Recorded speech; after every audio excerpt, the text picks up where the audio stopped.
À la une, inondation à Touba, réaction des sinistrés au lendemain de l'appel à contribution lancé par le khalife général des Mourides, Serigne Mountakha, qui a donné 200 millions de francs CFA, satisfaction des victimes, même si certaines parmi elles recommandent la vigilance dans la gestion des fonds.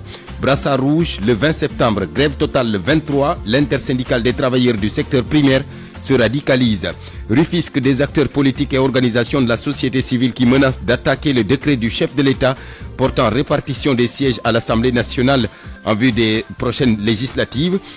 Ils jugent anormal que Rufisque, 4e département le plus peuplé au Sénégal, se retrouve avec seulement 2 sièges. En perspective des élections législatives, notez que ça bouge déjà dans les états-majors politiques.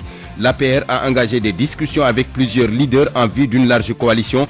Une alliance avec Amadou Ba n'est pas à exclure, révèle Mbaye Ndiaye, le directeur des structures de l'Alliance pour la République. Le cas Ousmane Sonko, pour ces législatives, Sonko électeur, lors de la dernière élection présidentielle, il a été réintégré sur les listes électorales, mais qu'en est-il de la dernière notification juridique l'empêchant de se présenter lors de cette présidentielle? Sonko est-il juridiquement éligible? Élément de réponse dans ce midi. Fama Dione sera avec nous pour les actualités internationales, le sport Malal Diagne Junior. La presse du jour, Seydou Nourouba. Point de vue, le pouvoir et l'opposition face aux législatives anticipées du 17 novembre prochain. On en parle en fin de journal.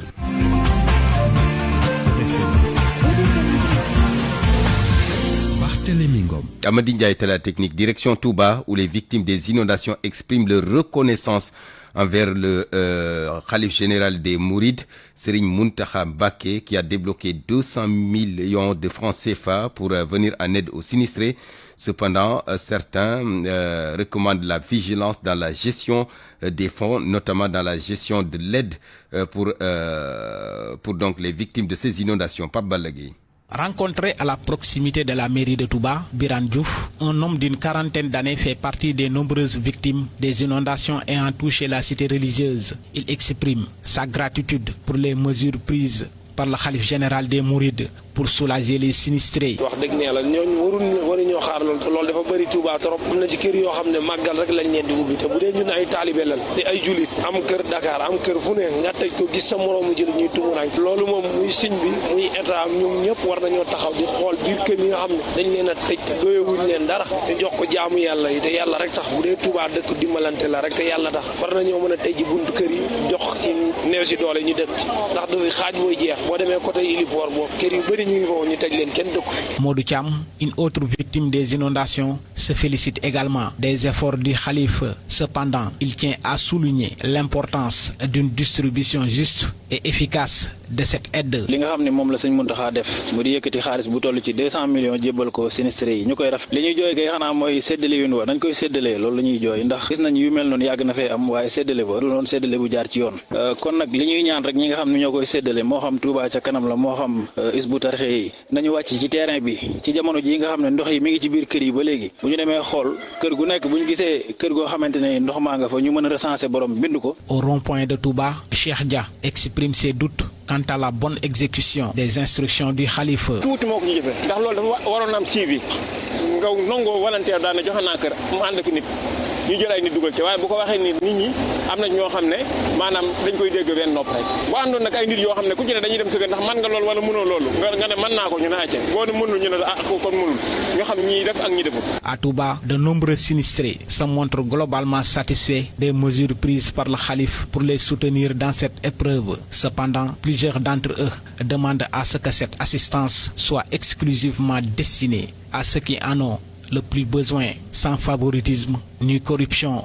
RFM Touba, Pape Mbaye Diaw. Pape Mbaye Diaw, notez qu'un mur de clôture s'est effondré à Touba sur un enfant de 4 ans. Malheureusement, l'enfant n'a pas survécu à cet accident. Le drame s'est produit selon Pape Mbaye Diaw, donc à côté de la maison du porte-parole du khalife général des Mourides, Serigne Bass Abdoul Khadr. Nous y reviendrons bien sûr. Les inondations toujours à Touba, des sinistrés presque chaque année. Ou presque chaque hivernage, malgré les milliards injectés dans la ville sainte pour faire face au phénomène. Le chef religieux Serigne Ismaïla Mbacké déplore un manque de sérieux dans le travail et les lobbies constitués pour gérer les inondations. Il estime qu'il faut des travaux d'envergure et arrêter le système de pompage qui, à ses yeux, ne paye toujours pas. Serigne Ismaïla Mbacké, chef religieux à Touba, avec Papa Balagué. Il ne faut pas se voiler la face. Pour régler le problème des inondations, des solutions ne manquent pas. Il faut signaler que certains sont contre le changement de système avec les lobbies qui tournent tout autour de la gestion des inondations. Leur seul objectif est de se partager les ressources octroyées chaque année. On ne peut pas concevoir que les inondations puissent continuer avec tous les milliards qu'on dit avoir investis à Touba pour la gestion des inondations. La preuve, il n'y a pas de sérieux dans ce qui se fait. À 10 jours du Magal, les travaux effectués sont la résultante des inondations à la grande mosquée et à la résidence Khadim Rassoul. Il y a trop de négligence et d'hésitation. La seule solution est de sortir les sinistrés des eaux et leur trouver des abris provisoires. À la fin de l'hivernage, il faudrait que les travaux d'envergure puissent démarrer. Les prochains Magal vont avoir lieu en plein hivernage. Il faut alors du sérieux et d'arrêter le système de pompage qui n'est pas une bonne idée. Serigne Ismaïla Mbacké, chef religieux à Touba, les fortes pluies tombées entre Touba, Kaolack ou encore dans d'autres localités, les pistes de solution de Babacar Mbaye Ngaraf selon le président de la Saba, il faut des mesures anticipatives. Donc il revient à la charge sur l'affaire ONAS et invite le chef de l'État à se rendre dans les zones concernées. Voici Babacar Mbaye Ngaraf. Les inondations au sens sénégalais du terme peuvent être résumées à l'invasion par des eaux pluviales d'espaces occupés par l'homme. Pour y remédier, l'État du Sénégal a choisi l'option entre autres du système de drainage des eaux avec la réalisation de canaux d'évacuation, de stations de pompage, des bassins de rétention, etc. Pour un fonctionnement régulier de ces ouvrages, l'État procède à des opérations pré-hivernales chaque année, telles que curage des canaux, prépositionnement des stations de pompage, écrêtage des bassins. Si ces opérations sont faites dans les règles, on ne doit pas connaître normalement d'inondations dans les zones bénéficiaires de canalisation. Rappelons ici que la grande mosquée de Touba, comme la résidence Khadim Rassoul, se trouve dans une zone traversée de canalisation. Donc aujourd'hui, si cette zone souffre d'inondations au point de mobiliser les sapeurs-pompiers avec tout ce que cela entraîne comme dépense pour évacuer l'eau, il y a vraiment lieu de s'interroger sur l'effectivité des travaux de curage des canaux pré-hivernaux. Voilà pourquoi les accusations de l'ex-DG Cheikh Dieng, portant sur une mafia, un système qui maintient les inondations au Sénégal, ne doit pas passer sous silence. Le ministre en charge du secteur continue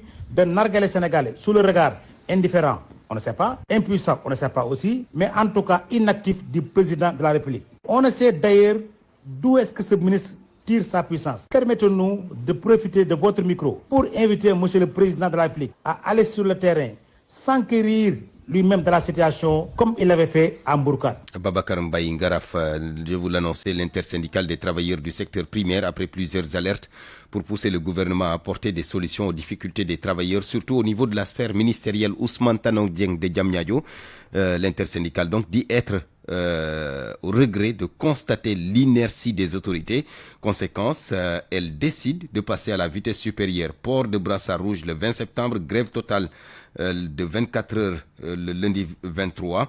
Omar Dramé, secrétaire administratif de l'intersyndicale des travailleurs du secteur primaire. Les travailleurs du secteur primaire, regroupant les départements ministériels des pêches, de l'agriculture et de l'élevage, est en train de vivre de véritables calvaires au niveau de la sphère ministérielle Ousmane Tanor Dieng de Diamniadio. Nos difficultés tournent autour des problèmes de transport, de restauration, de la climatisation défectueuse et du réseau Internet quasi inexistant. Mais la goutte d'eau qui a fait déborder le vase est la décision unilatérale des repreneurs de restaurants qui ont décidé de demander de l'argent aux travailleurs pour prendre leur déjeuner en lieu et place des tickets de restaurant que le secrétariat général du gouvernement a mis à notre disposition. Non seulement nous souffrons de la qualité indésirable des services fournis par ces restaurants, et aujourd'hui cette décision nous laisse dans notre faim. C'est pourquoi l'intersyndicale des travailleurs du secteur primaire, qui depuis lors ne cesse d'alerter le gouvernement du Sénégal pour essayer de nous sortir de ce gouffre, fait la sourde oreille. Nous avons décidé de faire des plans d'action allant dans le sens dès vendredi de faire un port de brassard rouge au niveau de toute la sphère ministérielle, et le plan d'action va se poursuivre le lundi 23 septembre 2024. Nous allons observer une grève totale de 24 heures non renouvelable pour exiger à ce que l'État du Sénégal puisse véritablement prendre ses responsabilités pour remédier les difficultés terribles auxquelles nous sommes confrontés. Et puis, naissance à Mbour d'un collectif de lutte contre l'immigration irrégulière face à la presse hier après-midi. Le dit collectif invite l'État à prendre des mesures urgentes pour éradiquer le fléau. Il demande également à la population de dénoncer les départs pour appuyer les forces de défense et de sécurité. Eliman Faye, membre du dit collectif, au micro de Ndeye Mati Dieng. Une concertation publique a été organisée le mercredi 11 septembre 2024 à la mairie de Mbour pour trouver ensemble des solutions rapides, durables contre le fléau de l'immigration irrégulière qui continue de décimer notre jeunesse. À l'issue de la rencontre, 22 propositions de pistes de solutions ont été retenues. Ces 22 points seront mis dans un mémorandum signé par les forces vives de la population mbouroise et soumis à l'autorité compétente. À ces marchands de la mort, ces convoyeurs, nous demandons solennellement d'abandonner ce commerce de la mort. Ce périple qui orne l'océan de cadavres de jeunes sénégalais, de jeunes mbourois, de jeunes africains qui, désespérés, sont en quête d'espoir. Nous saluons la posture de l'État symbolisée par la visite de son Excellence, le président Bassirou Diomaye Diakhar Faye. Nous invitons également à l'application rapide des mesures annoncées et à l'application avec rigueur des solutions adaptées face à ce fléau macabre. À nous, population du département de Mbour, à nous, peuple de la commune de Mbour, il est de notre responsabilité à nous tous de porter individuellement ce combat pour que ce phénomène soit désormais arrêté. Nous invitons toute la population mbouroise à agir par des actions concrètes qui sont à notre portée. C'est bien possible. Solution amna. Nous invitons toute la population sénégalaise, toute la population mbouroise à la marche silencieuse qui aura lieu ce samedi 21 septembre de 9h à 12h avec comme itinéraire station Sel, préfecture. Et nous invitons tous aussi à la journée de prière qui est prévue ce vendredi 20 septembre. Nous appelons encore la population sénégalaise et particulièrement la population mbouroise d'agir parce qu'il est temps d'agir. Plus jamais ça. Et puis cet accident de la circulation, la route accident donc qui a fait un mort à Keur Makhari. C'est à l'entrée de la ville de Kébémer, un véhicule 4x4 qui a terminé sa course sur un arbre en voulant éviter un camion. La victime a été évacuée au centre hospitalier régional de Louga. Le chauffeur du camion, lui, a pris la fuite. Un des témoins de cet accident, donc ce sera dans le journal de 13h. À midi passé de 13 minutes, la suite du journal, nous parlons éducation. La fondation Cheikh Ahmadou Bamba d'Amérique du Nord qui vole au secours de l'université Cheikh Ahmadou Bamba de Bambey. Ces talibés mourides viennent d'installer dans l'enceinte de l'établissement un centre solaire photovoltaïque qui permet d'alimenter en énergie le centre de Bambey. Cette faculté agronomique de l'UADB a été donc déconnectée du réseau de la Sénélec. Babacar Diouf. Surprise ne pouvait être plus belle que celle faite ce mercredi à Serigne Mamor Mbacké Mourtada par la fondation Cheikh Ahmadou Bamba. Et d'inaugurer cette installation de système solaire d'une puissance de 30 kVA qui a été entièrement financée par la fondation Cheikh Ahmadou Bamba d'Amérique du Nord d'un coût estimé à environ $44 000. Cette fondation, créée sur l'indigal de Serigne Mohamedou Mourtada Mbacké, va accompagner Serigne Mamor Mbacké Mourtada dans l'accomplissement de son projet éducatif. Donc la fondation a décidé d'accompagner Serigne Mamor Mbacké sur son projet éducatif parce que l'éducation occupe une place prépondérante dans le programme de la fondation. Et c'est dans ce sens qu'ils ont décidé d'accompagner le Cheikh à travers ce projet qui aura pour impact déjà d'améliorer les conditions d'études, d'apprentissage et les conditions de travail du personnel. Pas que. La fondation Cheikh Ahmadou Bamba qui œuvre dans la vulgarisation de l'islam et des enseignements de Serigne Touba Khadimou Rassoul aux États-Unis cherche à alléger la facture d'électricité de cette université. D'alléger l'université de ce fardeau énergétique à travers le coût de l'électricité qui sera désormais carrément enlevé des charges fixes du centre. Là, c'est une chose. Et la troisième chose, c'est surtout de promouvoir l'utilisation des énergies renouvelables dans le secteur éducatif et surtout le secteur agricole qui est le cœur de métier de cette université. En collaboration avec l'entreprise Green Power for Africa, ces talibés ont déconnecté le centre de Bambey du réseau de la Sénélec. Bambey. RFM Babacar Diouf. À Fatick, le taux d'alphabétisation dépasse désormais les 50% selon l'inspection d'académie. C'est à la faveur des nombreux programmes dans ce sens initiés dans la région en rapport avec des partenaires. Dans le delta du Saloum, par exemple, 12 salles de classe d'alphabétisation ont été créées. Environ 400 femmes y sont inscrites. Aminata Goudiaby. Les salles de classe d'alphabétisation sont légion dans la région de Fatick. On en trouve presque partout dans les départements de Fatick, Foundiougne et Gossas. Le responsable du bureau de gestion pédagogique des évaluations des enseignements apprentissages à l'inspection d'académie de Fatick estime que le taux d'alphabétisation dans la région dépasse désormais les 52%. Baketchoun. Nous avons déjà finalisé la cartographie de l'alphabétisation dans la région. Le taux d'alphabétisation, déjà, nous dépassons presque la moyenne nationale parce que nous avons déjà le PNEBJA qui est un programme classique qui nous vient chaque année, presque avec 20 classes. Le taux, on est vers 53%, 52%, 53%. Dans le delta du Saloum, un programme d'alphabétisation a été lancé au mois de mai. 12 classes ont été construites dans 3 communes de la région. Un programme mis en œuvre par la Société de coopération pour le développement international Sokodevi. C'est dans le cadre du projet naturel. Della Faye est spécialiste en égalité des genres. Nous avons la commune de Toubacouta, la commune de Diossong qui ont bénéficié de ces classes-là. Donc ici, nous avons 7 classes dans ces 2 communes. Il y a également la commune de Fimela qui a mis en œuvre, qui a mis en place 5 classes d'alphabétisation. Les femmes sont surtout initiées à l'alphabétisation fonctionnelle. Elles contribuent à l'autonomisation et à la lutte contre la pauvreté des femmes qui exercent des activités génératrices de revenus.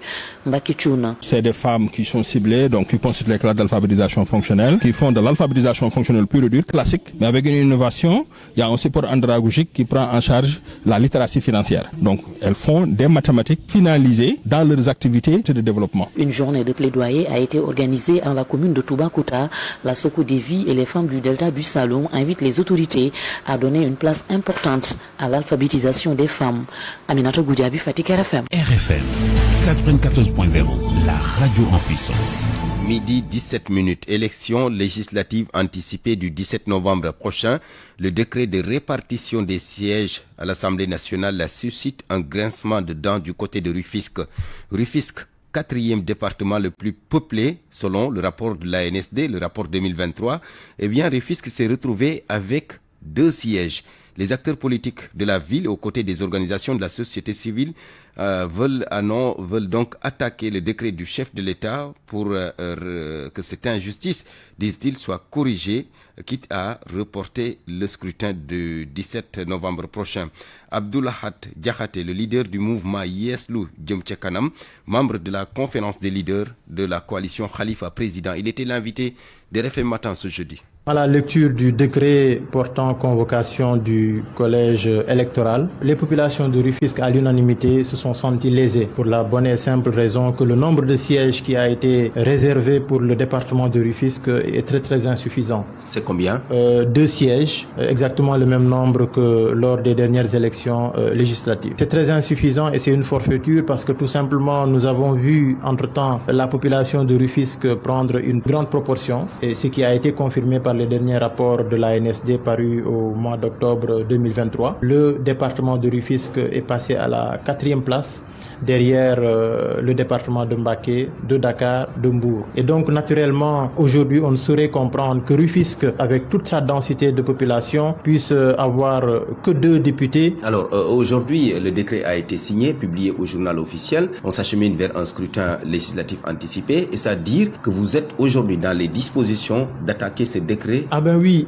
ça c'est inéluctable. Aujourd'hui, je pense qu'on est dans un état de droit. Au niveau de Rufisque, on est dans ces dispositions. Nous allons nous constituer pour véritablement porter ce combat et attaquer ce décret pour que justement que l'on revienne sur cette répartition. Quitte à reporter les législatives, c'est ça? Ah ben oui, je pense que mieux vaut y aller correctement, y aller comme il le faut, que d'essayer d'y aller dans la précipitation et derrière. On a l'habitude de dire les méthodes qui sont les plus faciles engendrent le plus de conséquences dans la longue durée. Et puis l'Alliance pour la République qui a entamé des discussions en vue d'une large coalition pour les élections législatives du 17 novembre prochain.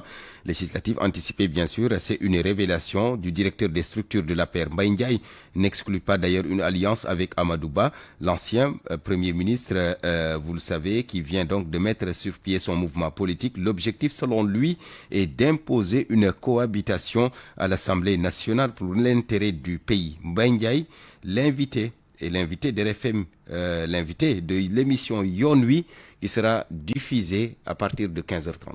Nous y serons en alliance avec beaucoup d'autres partis, beaucoup d'autres mouvements, beaucoup d'autres personnalités. La discussion est en cours, elle n'est pas encore achevée, mais Inch'Allah, l'APR Yakar est encore présent sur le terrain, sur le plan politique. Nous avons encore davantage de confiance avec l'expérience vécue. Et les Sénégalais notaient entre 4 mois et 6 mois, ont noté que l'APR était quand même à la base de la coalition Benno Bokk Yakaar. L'APR est quand même une formation de paix et de stabilité, mais surtout de développement. En matière politique, les coalitions sont beaucoup plus fortes pour prendre en charge la destinée de notre peuple. En tout cas, l'APR Yakar ouvre sa porte, étend la main à tous les Sénégalais, à toutes les formations politiques du Sénégal, autre que celui qui est au pouvoir. Est-ce que vous êtes en train de discuter avec quelqu'un comme Amadou Ba, qui était votre candidat à la dernière présidentielle? Est-ce que des discussions avec Amadou Ba sont en cours? Il n'y a pas d'exception dans ce que nous sommes en train de faire. Nous tendons la main à tout le monde et à toutes les formations. Y compris Amadou Ba? Tout le monde, je dis tout le monde. Vous avez déjà entamé des discussions avec lui? Je ne dis pas qu'on a entamé, je pense que ce qui est en train d'être fait, il y a de grands responsables qui sont en train de prendre contact avec toutes les formations politiques et tout. Donc, les discussions sont en cours sur le plan national et pour trouver les moyens de fortes coalitions. Et qui sera votre tête de liste pour ces législatives? On peut s'attendre à ce que le président Macky Sall soit tête de liste de votre coalition? Je ne peux pas dire aujourd'hui qui sera la tête de liste. Les discussions sont en cours, mais le Sénégal se rendra compte que celui qui va être à la tête de la coalition sous la bannière de l'APR Yakar sera un homme de dignité, de respect et d'expérience. Mbaye Ndiaye, le directeur des structures de l'Alliance pour la République, qui, je le rappelle, est l'invité de l'émission Yon Nuit, émission qui sera donc diffusée cet après-midi à partir de 15h30. Il répond aux questions de la Ndiogou Diène. Les législatives anticipées du 17 novembre toujours. Quel profil comme tête de liste pour le parti PASTEF? Ousmane Sonko, électeur lors de la dernière présidentielle, donc éligible, il a été réintégré sur les listes électorales. Mais réellement, qu'est-ce qu'il en est de la dernière notification juridique l'empêchant de se présenter à cette élection? Est-il juridiquement éligible? Une éligibilité remise sur la table, beaucoup d'interrogations. Koumba Sandiane Faye. Ousmane Sonko pourra-t-il diriger la liste nationale pour ces élections législatives anticipées pour son parti politique? Lui, qui est considéré comme le candidat évident, sauf que certains s'interrogent encore sur son éligibilité. Malgré sa réintégration dans les listes électorales, il était devenu électeur lors de la dernière présidentielle. Tout électeur est éligible juridiquement, donc cette page sur son éligibilité ou non est bien tournée. Selon Elamad Thiam, juriste, président du mouvement Justice sans frontières. Ousmane Sonko, sans porter de gants, on peut dire effectivement il est éligible. Dans la mesure où vous vous rappelez très bien que lorsque le juge Ousmane Racine Thior avait rendu sa décision pour dire que Ousmane Sonko doit être réintégré dans la liste électorale, l'agence de l'État s'était pourvu devant la Chambre administrative de la Cour suprême. Et après, en ce temps, la Cour suprême, l'agence de l'État est revenue pour radier même cette procédure. Après, les retrouvailles entre l'État et le PASTEF, entre le président Macky Sall et le PASTEF, il y avait des rapprochements. Et cette procédure a été radiée. Donc aujourd'hui, c'est la décision de M. Racine Thior du tribunal d'instance de Dakar qui fait valoir. Et parce que cette décision-là avait dit quoi? Ousmane Sonko est bel et bien doit être intégré dans la liste électorale. Raison pour laquelle il a été, il est devenu électeur et les élections présidentielles, M. Ousmane Sonko a bel et bien voté. Donc aujourd'hui, rien n'empêche du point de vue droit, Ousmane Sonko est bien éligible et peut être candidat. Pour lui, cette question est derrière nous, contrairement à ce qui évoque ce qui serait deux obstacles empêchant Ousmane Sonko d'être éligible, à savoir sa condamnation à 6 mois avec sursis dans l'affaire l'opposant à Mambaignon et le dossier où il a été jugé par contumace. Même s'ils reconnaissent par ailleurs que la loi d'amnistie votée sous Macky Sall ait effacé les délits liés aux manifestations politiques entre 2021 et 2024. Sauf que tous ces arguments sont aujourd'hui rejetés par beaucoup de juristes, selon qui Ousmane Sonko est bel et bien éligible pour les prochaines législatives. RFM. L'actualité internationale. Bienvenue Fama Dione. Merci beaucoup Barthélémy. Burkina Faso d'abord, Human Rights Watch qui alerte. Human Rights Watch qui détaille les conditions de vie des populations victimes des attaques des groupes armés islamistes dans le pays. À Ombaye. Selon l'ONG, les groupes armés djihadistes au Burkina Faso ont intensifié ces derniers mois leurs attaques contre les civils, massacrant des villageois, des personnes déplacées et des fidèles chrétiens. Les méthodes d'exécution citées sont égorgement, corps démembrés, femmes violées. Plus de 26 000 personnes ont été tuées, militaires, miliciens et civils confondus au Burkina Faso depuis le début du conflit en 2016, selon Human Rights Watch. Dans son rapport, l'organisation fait part de témoignages effroyables. Rien que sur les 8 premiers mois de l'année seulement, plus de 6 000 morts, dont environ 1 000 civils tués par les groupes armés. L'ONG précise que ces chiffres n'incluent pas les 100 à 400 civils tués lors de l'attaque du 24 août à Barcelogo, dans le centre du pays. Awambaye, Ali Bongo Fama Dione renonce définitivement à la politique. L'ex-président gabonais a annoncé son renoncement définitif à la politique en demandant, dans un appel transmis à la presse, clémence pour sa famille. Sa famille serait victime de violences et tortures après des mois de silence. L'ex-chef de l'État, âgé de 65 ans, reconnaît les insuffisances de sa gestion politique en assumant être seul responsable tant sur le plan social que s'agissant du fonctionnement des institutions gabonaises. Il a par ailleurs appelé son pays à renoncer à la vengeance. Moi-même, je demeure non libre de mes déplacements et soumis à la surveillance quotidienne. Mes visites dépendent de l'autorisation des militaires. Isolé du monde extérieur, sans communication, sans nouvelles de ma famille, affirme Ali Bongo. Il a affirmé donc dans un texte depuis le coup d'État du 30 août 2023 qui a mis fin à 55 ans de dynastie familiale. L'ex-président vit dans sa résidence privée à Libreville, la capitale, libre de quitter le pays selon le gouvernement gabonais. Au Soudan, l'ONU exige la fin de la guerre. Le Conseil de sécurité des Nations Unies appelle à la fin des violences au Soudan, ravagé par une guerre civile qui dure depuis plus de 16 mois. Sodetiam. Hier mercredi, la crise humanitaire qui frappe durement le Soudan était au cœur des discussions à New York. La situation sanitaire s'est détériorée avec la saison des pluies. 80% des hôpitaux ont cessé de fonctionner faute de médicaments. Selon l'ONU, la situation humanitaire est catastrophique et nécessite une désescalade rapide du conflit. L'organisation est donc profondément préoccupée par les signes indiquant que les combats pourraient s'intensifier à la fin de la saison des pluies dans les mois à venir. Le général Al-Bourhan a déclaré mercredi être prêt à mettre fin à la souffrance de la population soudanaise en réponse de l'appel du président Biden à cesser les hostilités. En attendant, les combats se poursuivent entre les forces armées soudanaises et les paramilitaires du général Hamdan Daglo, entraînant une crise humanitaire marquée par des pénuries généralisées de nourriture, d'eau et de médicaments. Selon l'ONU, 9 millions de personnes ont besoin d'une aide humanitaire d'urgence. Merci Sodetiam. Voilà Barthélémy, c'est tout pour ce journal international. Merci beaucoup Fama Dione. Parole aux auditeurs. L'actualité, qu'en pensez-vous? Moi je pense que vous devez. Réagissez dans nos éditions d'information sur l'actualité. Bonjour. Du lundi au vendredi, vous avez la parole sur RFM. Le pouvoir et l'opposition face aux législatives anticipées du 17 novembre prochain. On en parle dans la rubrique Point de vue avec nos deux intervenants. Ce sera en fin de journal. RFM Sport.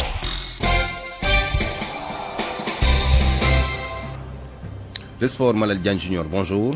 Bonjour Barthélémy. Eh oui, à la une encore, le tournoi UFOA, le Sénégal, qui vise la qualification au second tour. Les champions d'Afrique de cette catégorie en titre veulent bien finir cette phase de poule pour signer une deuxième victoire et valider la qualification au prochain tour, puisque c'est n'est qu'un objectif intermédiaire. L'objectif principal reste la reconquête de ce titre gagné lors de la dernière édition de cette Coupe d'Afrique des Nations.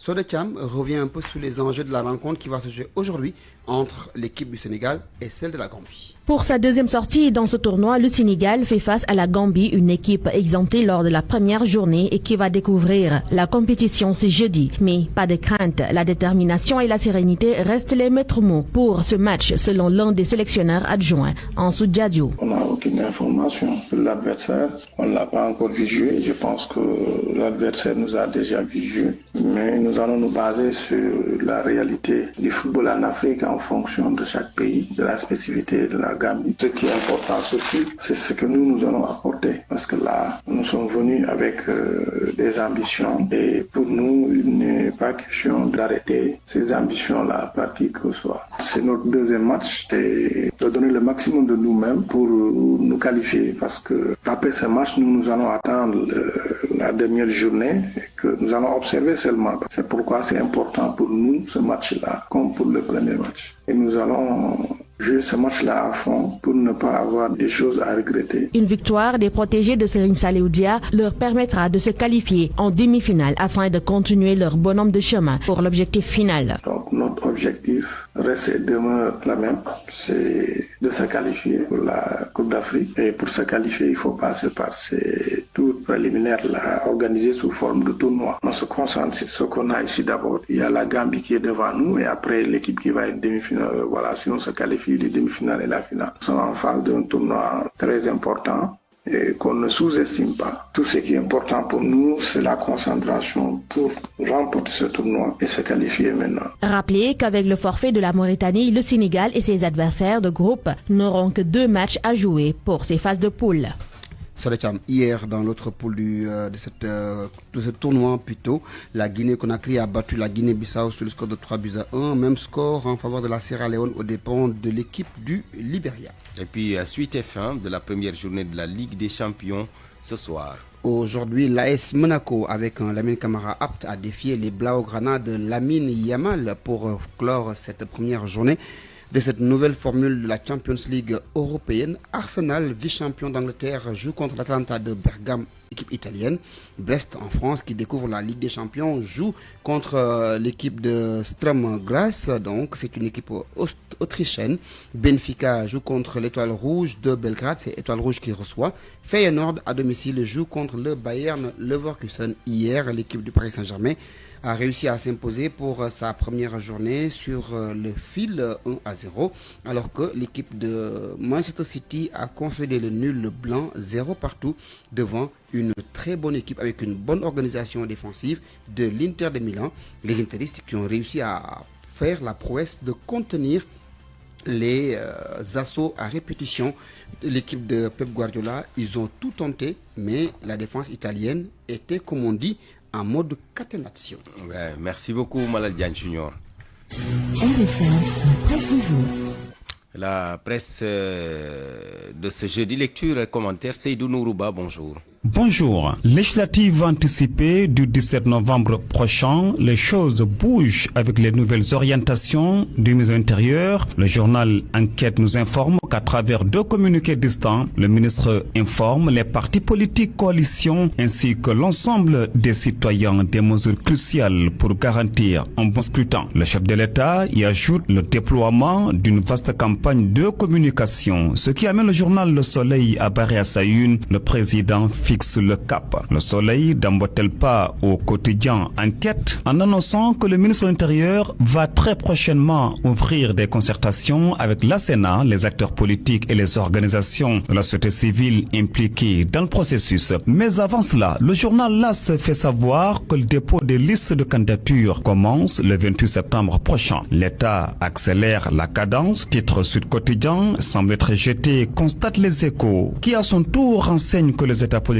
majeurs qui n'ont qu'une dizaine de jours pour déposer leur liste s'organisent, mais par rapport au délai de dépôt, Busby Le Jour écrit la loi du fait accompli puisque le délai a été raccourci seulement 10 jours pour l'opposition de mettre en place des alliances pour bien aborder ce scrutin. Il faut rappeler qu'il n'y aura pas de parrainage et que la coalition reste et que la caution reste maintenue à 15 millions de francs CFA. Vox Populi, qui nous rafraîchit la mémoire, nous donne également des informations sur comment le chef de l'État a bâti le processus électoral, à lire aux pages 4 et 5 du journal. De son côté, le journal L'Observateur prédit un lourd contentieux électoral et tout est lié, selon mon confrère, au non-respect des délais et aux inquiétudes des acteurs politiques. L'Observateur a ajouté que les acteurs n'écartent pas de saisir la Cour suprême pour faire annuler le décret du chef de l'État. C'est parce que, souligne toujours le quotidien de groupe Futur Média, médias, l'opposition a été prise au piège du temps. Du temps, le parti PASTEF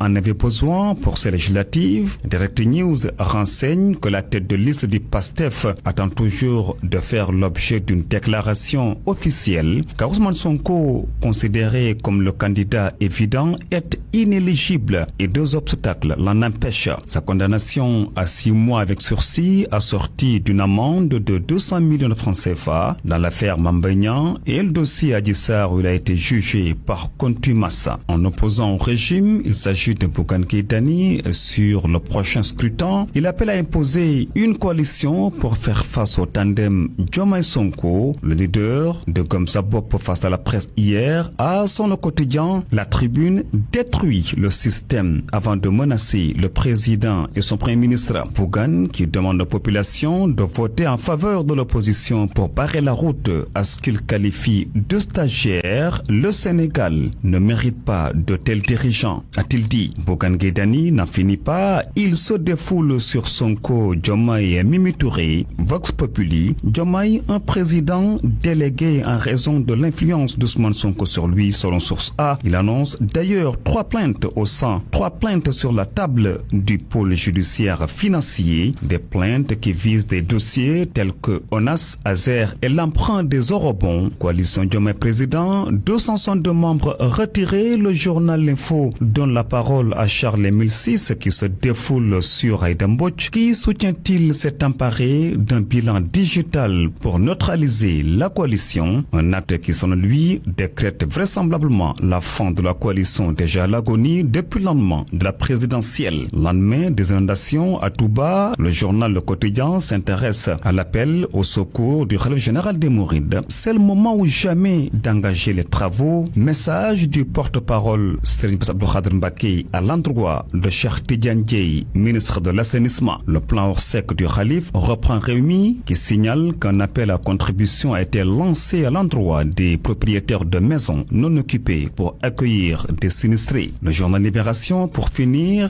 et qui évoque les dessous de l'arrestation de Jérôme Bandiaki, alias Sniper. Il a été cueilli à son domicile. Il est présentement en garde à vue à la division des investigations criminelles. C'est dans l'affaire Didier Badji et Fulbert Sambou. Bonne lecture à tous. Point de vue. Regard croisé sur l'actualité du jour.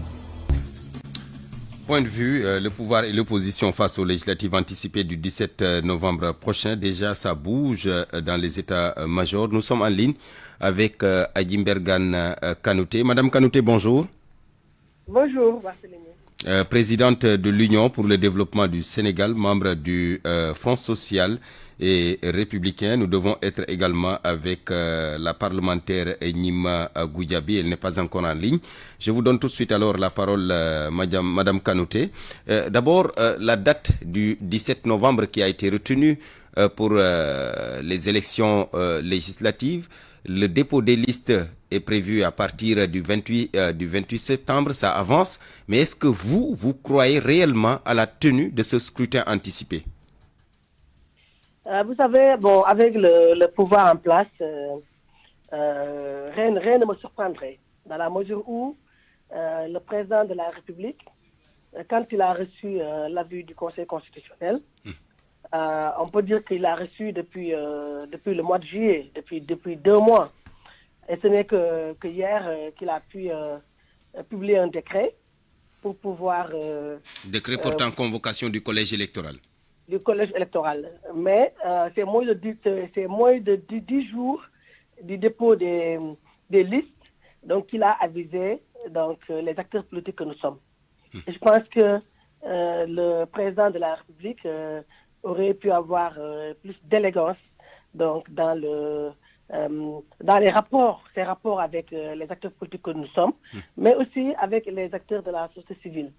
Parce que le Conseil constitutionnel s'est prononcé sur 4 aspects, notamment la date des élections anticipées, que nous le savons tous maintenant, c'est le 17 novembre. Le Conseil constitutionnel s'est prononcé sur le parrainage. Il s'est aussi prononcé sur le montant de la caution, donc et la taille du fichier. Mais nous avons vu avec le décret qui a été publié hier et qui a été d'ailleurs pris depuis le 13 septembre, c'est le décret 2024 du 13 septembre. Le président de la République, son Excellence Bassirou Diomaye Diakhar Faye, a pris le décret pris par le président de la République est dans la partie réglementaire. Et tout le monde sait que cela ne peut pas supplanter une loi. Quand le décret a cité un certain nombre d'articles du Code électoral, et nous savons tous que ces articles ne peuvent s'exécuter conformément à la loi. Le décret pris par le président de la République est revenu sur des articles L127, L28, L175, L176, LO183 et LO190. Et nous savons que ce sont des lois. Et un décret ne peut remplacer une loi. Le code électoral est clair. 60 jours au moins et 92 jours au plus. Maintenant, le président de la République a pris sur lui de prendre les 60 jours au moins. Mais il devait au préalable solliciter l'avis du Conseil constitutionnel. D'accord. Il devait au préalable solliciter l'avis du Conseil constitutionnel. Vous l'avez dit, par exemple, sur la question du parrainage, on sait qu'il n'y aura pas de parrainage pour les législatives du 17 novembre. La question maintenue à 15 millions de francs CFA. Les dés semblent être jetés. Vous, apparemment, ça vous surprend, surtout pour la question du délai, qui est trop court à vos yeux. En parlant du parrainage, l'attitude du président de la République, sa décision donne raison aujourd'hui à l'Assemblée nationale, qui a toujours signifié que la charte fondamentale, qui est la Constitution, est au-dessus du règlement intérieur. Aujourd'hui, le président nous prouve aussi que la Constitution, la charte fondamentale, est au-dessus du code électoral. Donc, l'Assemblée nationale, aujourd'hui, a eu raison sur l'exécutif. Maintenant, le parrainage est dans le code électoral. Parce que quand on allait au référendum du 20 mars 2016, il n'y avait pas encore cette réforme relative au parrainage. Maintenant, ce qu'il faut savoir, comme le Conseil constitutionnel dans l'avis qu'il a donné, et que le parrainage n'est pas pris en compte, nous allons vers une explosion de listes. Nous allons vers une pléthore de listes. Comme ce fut le cas en 2017. Voilà, mais en 2017, le président Macky Sall, légaliste, avait demandé l'avis du Conseil constitutionnel. Quand on avait les 47 listes, le président Macky Sall avait demandé l'avis du Conseil constitutionnel qui avait donné un avis et ce qui avait permis à l'électeur de prendre 5 bulletins de vote. Donc, pour dire que l'avis du Conseil... Mais désormais, c'est dans le code électoral. L'électeur peut juste prendre 5 bulletins de vote et puis aller voter dans l'urne tranquillement. Je suis d'accord. C'était juste pour vous rappeler que nous avons été dans cette situation-là en 2017. Ce qui peut poser problème, c'est peut-être la confection des dossiers de candidature. Parce que le délai, le timing est assez court. Parce que le président Bassirou Diomaye Diakhar Faye avait déjà, depuis très longtemps, l'avis du Conseil constitutionnel. Et aujourd'hui, en moins de 10 jours, il demande à ce qu'il y ait le dépôt des candidatures. Donc le timing est assez court, mais nous restons confiants. Et nous sommes convaincus que les Sénégalais et les Sénégalaises voteront l'opposition pour que nous puissions arriver à une Assemblée nationale plurielle, à une Assemblée nationale équilibrée. Il nous faut, nous, opposition, avec le peuple sénégalais, relever le défi d'une Assemblée équilibrée. Parce que je le disais souvent, que le président Bassirou Diomaye Diakhar Faye bénéficie d'une majorité dans une minorité des Sénégalais. D'accord, merci Madame Kanouté. Il y a 4 millions qui ont été aux urnes et que 2 millions d'électeurs, 2 400 000 et quelques ont choisi Bassirou Diomaye Faye, alors que 2 83 000 et quelques ont choisi l'opposition réunie. Donc nous pouvons véritablement relever le défi d'une Assemblée nationale plurielle, équilibrée. Je reviens à vous tout à l'heure, Madame Kanouté, à Djimbergan. Nima Goudiaby est avec nous. Honorable, bonjour. Oui, bonjour. Première vice-présidente de la Commission Intégration africaine et des affaires étrangères, membre du parti PARCEF, justement. Vous avez pris le débat en cours, mais Madame Kanouté, la présidente de l'Union pour le développement du Sénégal, membre du Front social et républicain, elle dénonce en tout cas le délai qui est trop court justement, délai pour le dépôt des listes et éventuellement pour aller même au scrutin. Au scrutin anticipé du 17 novembre prochain. C'est fait à dessein, semble-t-il dire. Aujourd'hui, est-ce que nous ne sommes pas en face de calculs politiques, que ce soit du côté du pouvoir comme du côté de l'opposition? Je nous donne l'occasion de dire à tout votre pouvoir et que il ne s'agit pas de calculs politiques. Parce que nous tous qui étions à l'Assemblée nationale savions que cette Assemblée n'allait pas perdurer. Et que quel que soit le régime qui viendra, qui va gagner les élections, il y aura dissolution. Et on savait très bien que si jamais le président Macky Sall était réélu, cette Assemblée, que ce soit à droite, à être là. Il y avait vraiment tous ces cas de figure d'amener à une dissolution de cette Assemblée nationale. Donc aujourd'hui, quand on parle d'élections anticipées, mais c'est tout à fait normal, le président, il joue les prérogatives qui sont dévolues par la Constitution. Et nous sommes dans les délais de 60 à 90 jours. Moi, je pense bien qu'on ne peut pas quand même faire un procès au président de ne pas faire jouer son rôle d'exécutif national, chef de l'exécutif. Donc, je pense que, étant la clé de voûte des institutions, il joue pleinement son rôle. D'accord. Et là, je dis qu'aujourd'hui, moi, je reste zen.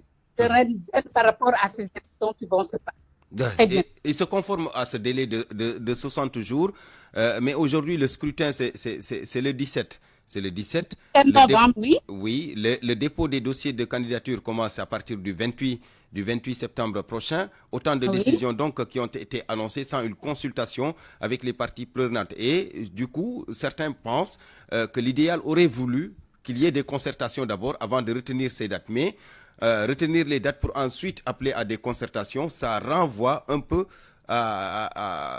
les opposants pensent qu'ils ont été mis devant le fait accompli. Est-ce qu'ils n'ont pas raison aussi de penser de la sorte? Non, je ne le pense pas du tout. Parce que comme vous le savez, nous, on travaille à faire. On a été élus sur la base d'un projet qu'on a vendu au Sénégal. Et c'est le moment de passer à l'exécution. On ne peut pas être là à faire, disons, des consultations qui vont vraiment tirer à longueur. Je pense bien que le président a pris toutes les mesures qui devaient se faire. Et donc, moi, je ne vois pas du tout de problème là-dessus, sincèrement. Et vous êtes convaincu qu'il y aura bel et bien scrutin le 17 novembre? Il y aura bel et bien scrutin le 17 novembre. Le président a déjà pris ses 2 décrets. Et également, on a déjà envoyé le planning de tout ce qui doit se faire. Donc, moi, je ne vois pas ce qui va entraver ce travail-là. Il n'y aura pas de révision constitutionnelle. La caution a été remise le même montant que la fois dernière. Et également, là, pour ce qui est du nombre, les départements, le même nombre a été reconduit, même nombre de députés. Donc, moi, je ne vois pas pourquoi, sincèrement, on va encore attendre. Non. Le 17, on fera ces élections-là, Inch'Allah.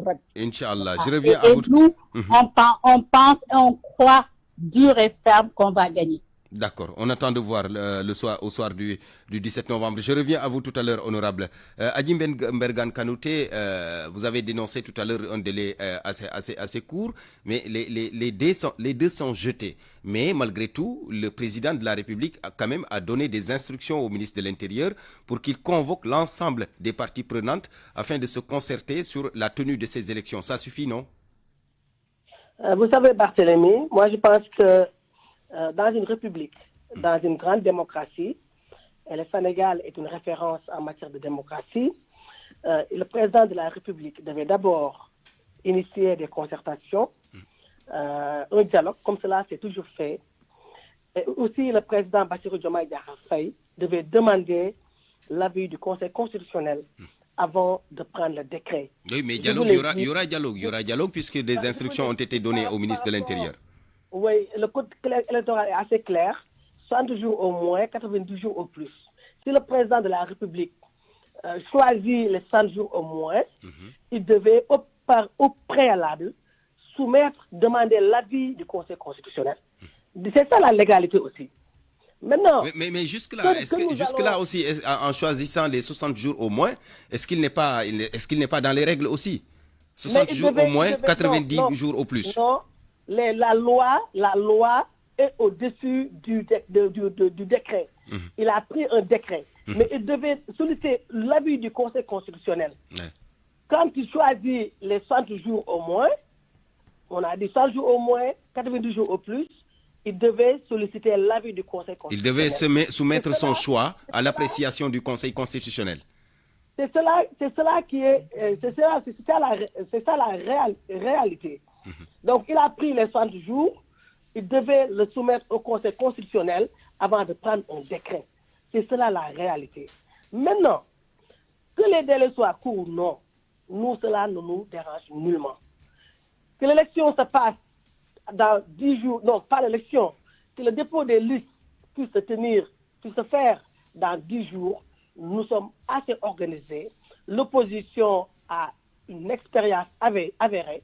L'opposition est assez mature pour pouvoir s'organiser dans ce délai-là et présenter une liste de candidatures qui pourrait permettre au bloc uni que constituera l'opposition à imposer une assemblée nationale plurielle, une assemblée nationale équilibrée et avec le concours, bien évidemment, des Sénégalais et des Sénégalaises qui ont compris que dorénavant, que maintenant, que dans toute démocratie, il est important de respecter, non pas de respecter, mais d'arriver à une assemblée nationale qui est équilibrée, qui permettrait véritablement de prendre en compte l'intérêt des Sénégalais et des Sénégalaises, de prendre en compte l'intérêt général. L'intérêt général. Adjimbergan Kanouté, merci. Honorable Gnimangou Diaby, je termine avec vous. Dans le décret de répartition des sièges à l'Assemblée nationale, on a constaté déjà des grincements de dents. Je cite l'exemple de Rufisque, par exemple. Rufisque, 4e département le plus peuplé selon le rapport de l'ANSD, rapport produit en 2023. Aujourd'hui, est-ce qu'il n'y avait pas un travail préalable à faire avant d'aller à de nouvelles élections? Voilà. Benjamin, vous savez qu'il n'y a pas longtemps les législatives, ça date juste de 2 ans. On sait qu'il y a une légère hausse, mais elle n'est pas si importante qu'on doit changer les sièges, le nombre dévolus à chaque département. Mais oui, sauf que cette question de représentativité des communautés au sein de l'hémicycle aussi, c'est une question très importante. C'est important, ça moi je le conçois. Mais dites bien quand est-ce qu'on a tenu ces élections? Il n'y a pas longtemps. Il y a longtemps, 2022, en juillet 2022, on a juste 2 ans. Donc, sincèrement, par rapport à ça, moi, je pense bien qu'on peut partir sur la même base. Chaque département a son siège dans la dernière répartition et on va se partir sur ça.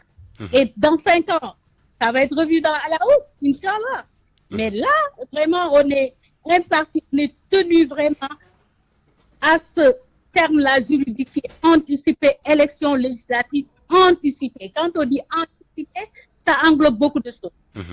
Voilà. Ça nécessite des mesures, ça nécessite des décisions particulières. Vraiment, un peu partout, une compréhension de la situation. Voilà. D'accord. Merci beaucoup, honorable Gnimangou Diaby.